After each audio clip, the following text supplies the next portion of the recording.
So that's boxing at its finest right there.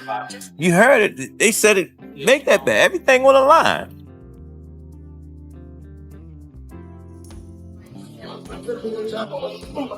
Kev, Gervonta is an animal for real. Jake is too domestic. Here's the thing. Mike Tyson's an animal too. He was just 60. But he messed around and he got a prime tank. Gervonta "Tank" Davis is leaving nothing in the tank as he prepares for his showdown with Jake Paul. His training is relentless, packed with non-stop sparring, lightning-fast pad work, and grueling conditioning sessions. With elite trainers guiding him, Tank's focus and determination are clear. He's ready to demonstrate that pure boxing skill can outshine celebrity hype every time.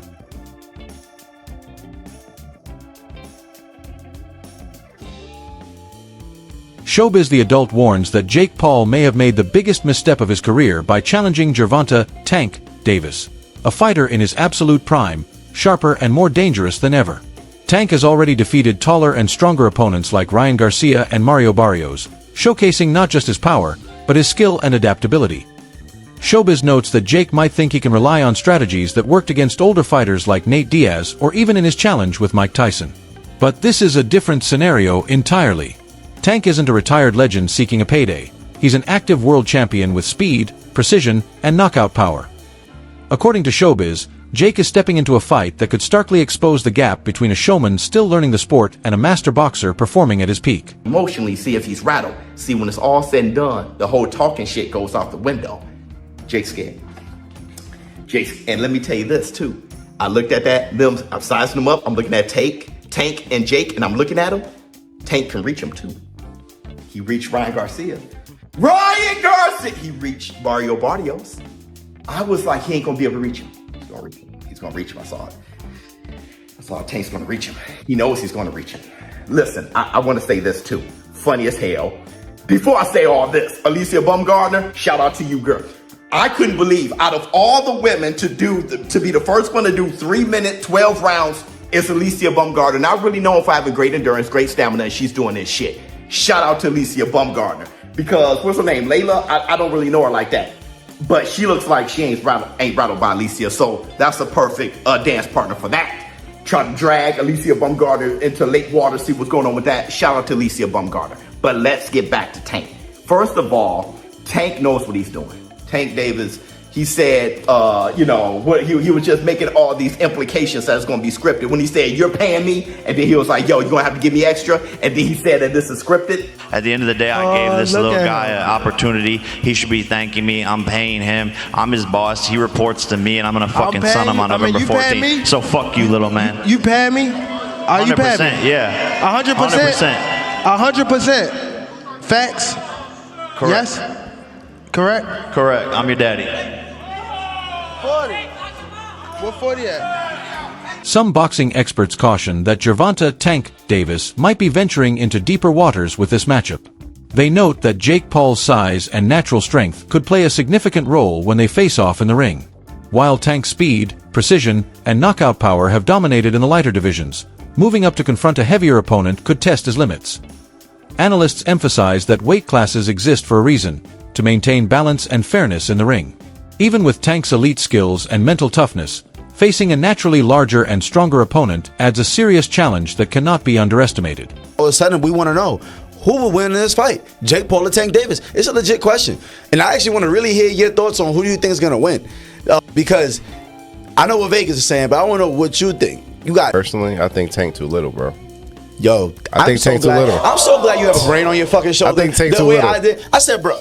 I think Tank's too little. That's what I'm saying. That weight class is for a reason. Davis that weight class is for a reason. 5'5", 135 pounds. Jake Paul is 6 feet, 205 pounds. That's what I'm saying. Bro. He's too 6'1", little. 205. Everybody's like, yeah, bro, but Tank it only takes one good punch. Yes, it takes one good punch when you're about the same size. There's a 60, 70 pound difference in weight in these people. I don't think nobody puts the physics in mind. Jake Paul gets punched in the face by dudes 200 pounds with all their might on a weekly basis. A 135 pound puncher, bro.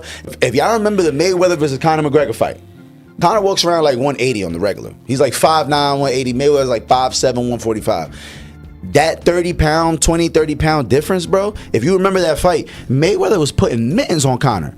Guess what happened to Conor? He didn't hit the ground once. No. He lasted all 12 rounds getting hit with flurries. I'm talking about Mayweather was having his time. He's being cocky with it, hitting him with all kind of combos. And we're watching the last 3 rounds of that shit like, yo, knock him out. And you know what? He could not knock him out because Conor gets punched by people that are 170, 180 pounds on a regular. And just that 20, 30 pound difference, it was like impossible for him to do anything. And that's exactly what I feel like is going to happen versus Jake and Tank. Anyone watching Gervonta "Tank" Davis at the press conference could see his calm, focused confidence.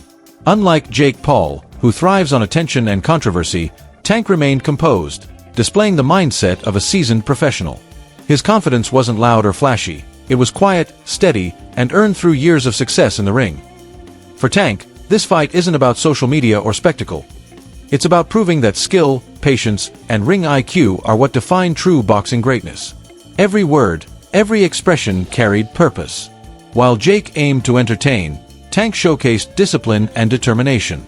His presence served as a reminder that real champions don't need drama to shine. They rely on preparation, precision, and self-belief. The press conference made one thing clear: Gervonta Davis came to fight, not to put on a show.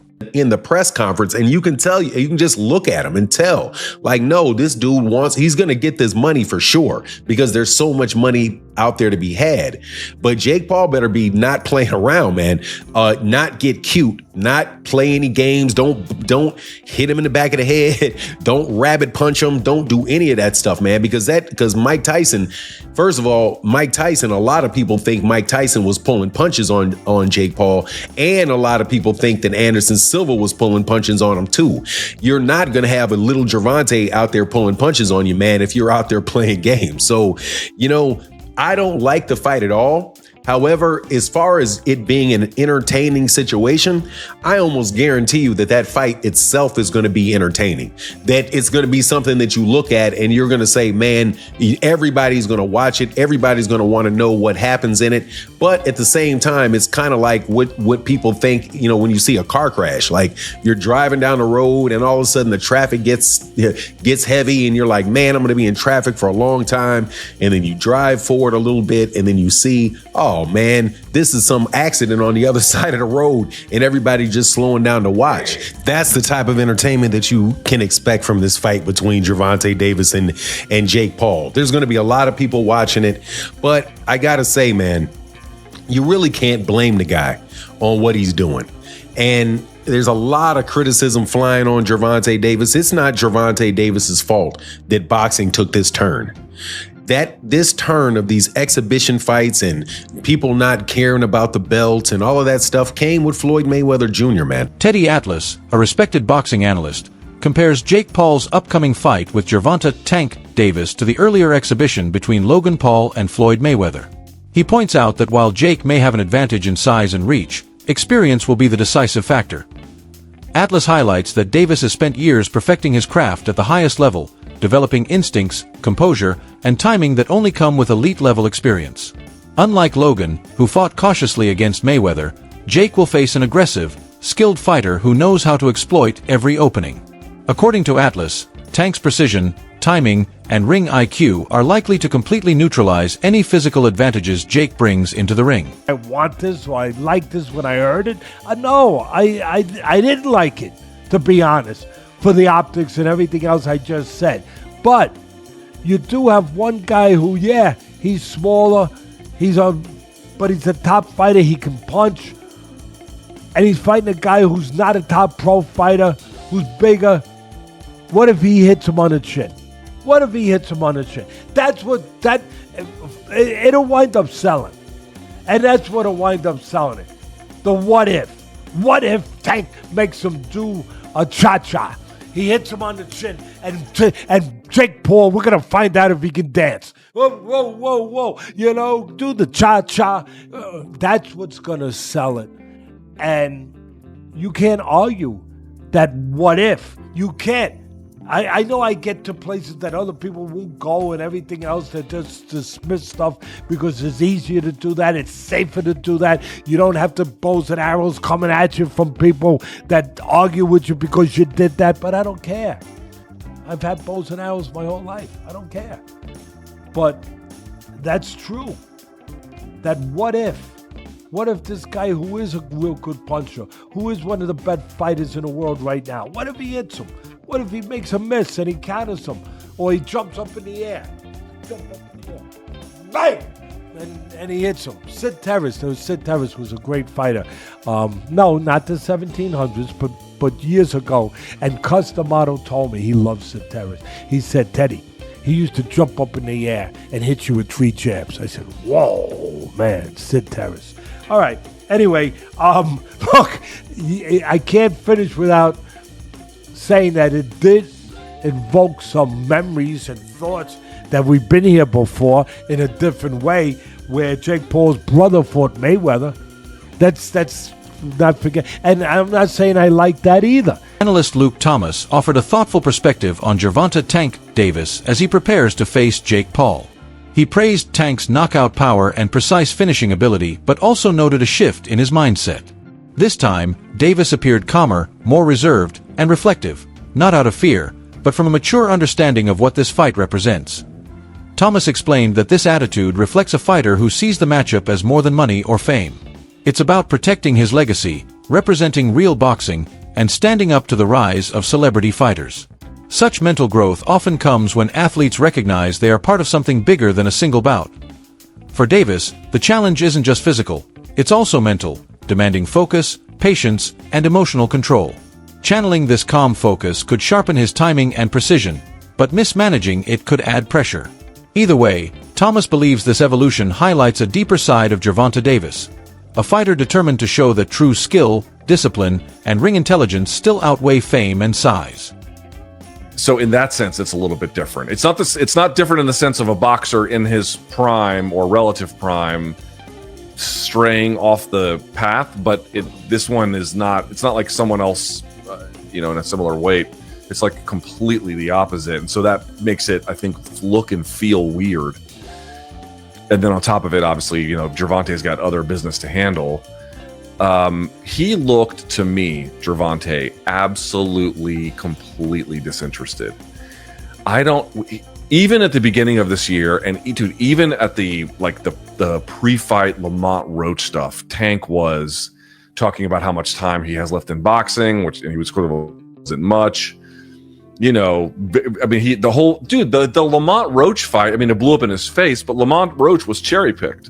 I think Tank thought, I'll just fight another guy from, the mid-Atlantic area who's, remember Roach came up from 30 to 35 to fight him, and Tank thought he was just going to cruise, and then it blew up in his face, and, you're left with that. So, you're making a point about, he's got this obligation. That's true, but he was already fucking around. He was already taking opponents that, again, I think Roach showed everyone that was a mistake, but put yourself in Tank's mind. Tank was taking a fight against someone he was clearly, in his mind anyway, better than, and was just going to cruise. So he was already in that state. Then you marry that with statements like, I don't know how much longer I'm going to be doing this, and blah, blah, blah. And, I'm worried about going to therapy because it'll take away my competitive edge. And, kind of teetering on the edge a little bit about whether or not this is a thing he wants to do. Then he, does a draw in that fight.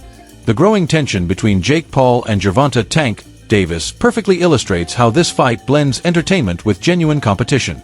Their intense face-off wasn't just about aggression. It reflected the story behind the entire event, and one side is Jake Paul, a larger-than-life internet star turned boxer, building his image through strength, confidence, and media attention. On the other is Gervonta Davis, a proven world champion, renowned for his precision, timing, and elite ring intelligence. Fans are drawn to this matchup because it raises a classic question. Can size and power overcome skill and experience?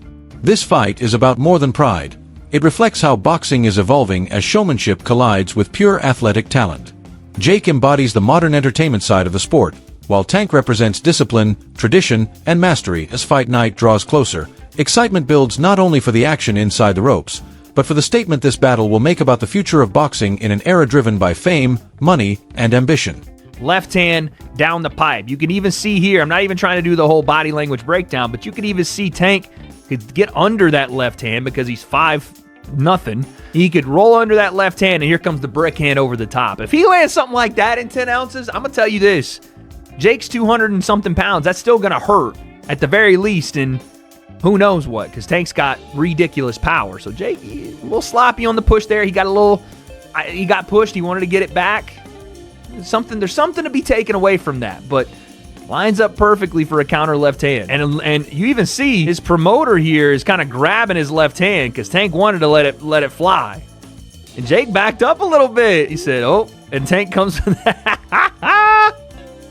Tank, man. Tank said, where I'm from, the bullies get bullied. All right, dude, there you go. Listen, takeaways from this thing, I don't know. Tank seemed to have a little bit more energy today. He seemed to be more lively. Him going back and forth with the media, with Jay Leon, with Jake, with Aiden Ross. There seemed to be a bit more energy today. That's all I really asked for. So in terms of, selling us on something, sure. Better job today from both guys. Jake, seemed a bit more locked in here with Tank as well. They had a little bit more fun. Tank going after Nikisa was pretty funny. But listen, this doesn't change anything in my mind. The 10-ounce gloves doesn't really change anything to me. I mean, again, I think that's a bad idea for Tank, more so because even if Jake doesn't land clean, those are 10-ounce gloves. It's still going to hurt. Tank is still punching in gloves that are 2 ounces heavier than he normally uses, so I don't know how that's a win for him. The $2 million bet almost certainly won't happen, which I didn't think would in the first place, but Tank pretty much confirmed it. And we're all left with the same kind of idea that we thought about this to begin with. This is an entertainment exhibition that we know is going to draw a ton of eyeballs. I'm going to watch, and there's going to be great high-level competition boxing on the underneath card. And even in the main event, if something is to happen, if someone is to get knocked out, it will go mega viral, and both these guys are going to make a shit ton of money. Promoter Nikisa Baidarian amped up the hype by revealing key details about the official fight rules. He confirmed that both Jake Paul and Gervonta Davis will be competing with 10-ounce gloves, a decision that immediately grabbed the attention of fans and analysts alike. Typically, heavier fighters use larger gloves to soften the impact, so opting for smaller gloves puts the emphasis on speed and precision rather than extra protection. With Jake holding a size advantage, the lighter gloves help level the playing field and make each exchange far more dangerous. Baidarian's announcement highlights how carefully the bout has been structured to balance fairness with excitement, ensuring both fighters face equal risk. It also raises the stakes for fans, as lighter gloves promise a faster, harder-hitting fight where a single punch could change everything. At 195 max weight. Okay. 10 3-minute rounds. Okay. And 12-ounce gloves. And most of you guys know boxing, right?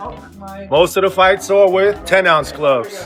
Fighters spar in 16-ounce gloves. 12-ounce and 10-ounce gives you a little bit more safety, which is the key here, given the size difference. But there's a massive experience difference. We will have 3 world-class judges ringside that the commission has approved to ensure there's a rendered decision for the fans. It will not go on their record, but there will be 3 experienced judges, some of the best in the business, giving their view of who won the fight. So let me just follow up with this then. The Florida statute says that it means an exhibition means a boxing, kickboxing, or mixed martial arts. You saw the exhibition of Floyd and Logan. Okay. So just go with that, and if they weren't trying to hit each other, then tell me they weren't trying to hit each other. The upcoming clash between Gervonta Davis and Jake Paul has the boxing world buzzing, but once again, Floyd Mayweather has managed to pull some of that spotlight back toward himself. For years, Floyd has perfected the art of staying relevant, showing up whenever attention starts to drift, ensuring no major event goes by without his influence being felt. His latest moves prove he still knows how to shape the narrative, even when he's not stepping into the ring.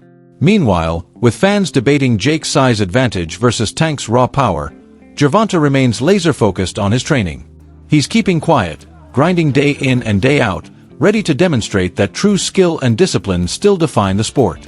In the end, predictions and chatter mean little. Tank's performance in the ring will speak louder than any headline or hype could ever convey.